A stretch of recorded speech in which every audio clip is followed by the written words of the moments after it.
Good afternoon, my name is Chris Moy with Lock and Charge. Today I wanted to show you guys our newest FUYL Tower kiosk. Nowadays, schools are looking for self-automation. IT administrators are stretched at their bandwidth. Students are breaking their devices or they need loaner devices.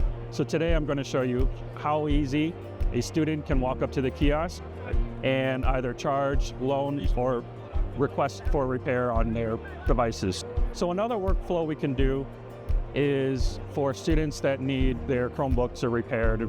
For some reason their screens are broken.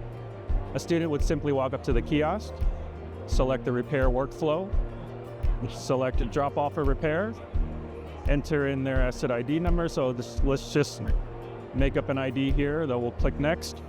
They'll identify what is wrong with their broken device. So in this case, we'll say broken screen. The FUYL Tower will look for a bay to open. So bay 14 opens up, put their Chromebook inside, close it, and then they're done. Once there is an email to the student that identifies that their mobile device is ready to be picked up, they would simply go back to the repair screen, pick up a repair, and then the rest is history. They pick up their Chromebook and then they're on their way. Please reach out to me with any questions. Have a great day.